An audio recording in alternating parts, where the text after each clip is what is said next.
Salvage the Bones is a unique novel about a girl named Esh, a black girl living in New Orleans, dealing with the trauma she has gone through in her childhood and trying to make it through her life living with her family.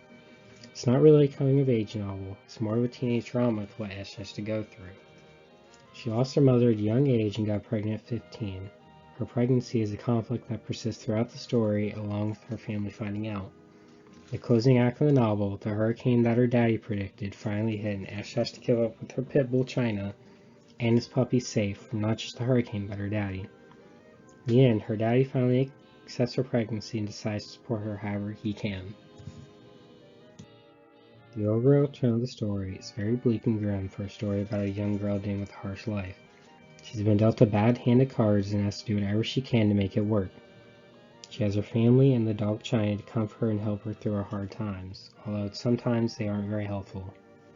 Some of the events that take place in the story just make you feel bad for her and bring a depressing tone while reading. An example of this is her losing her virginity.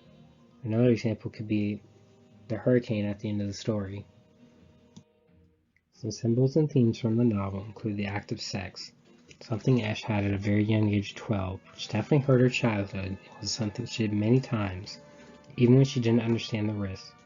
She allowed the boys to seduce her and use her for sex. It also got her pregnant at 15. Pregnancy was also a theme because not only did Ash go through this, but her dog China did as well, and that connected them in the story and was also a comfort for Ash when she didn't understand what was happening with her body. The eggs also helped her understand the changes in her body, along with them being a common food her family ate many times throughout the story, especially with their chicken coop. Water is also a symbol because of the hurricane. It was also how Junior had a fear of taking baths. Another example of water in the story was when Ash realized Manny did not love her while they were in the pool.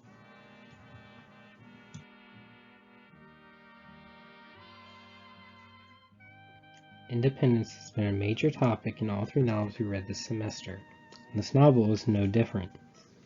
Ash learning more about being a grown-up and making her own decisions while dealing with her father was a major plot point throughout this novel. Ultimately helped Ash find herself, accept who she is. Helped her go against her father after he was against her pregnancy, and learn that it didn't matter what he thought, it's about who she is. For my thoughts, I think I would put this lower than Their Eyes Were Watching God and Power, but all three books were great in their own ways. I can see why they're so impactful for those who read them. I've enjoyed reading all three this semester and I've learned a lot from all three.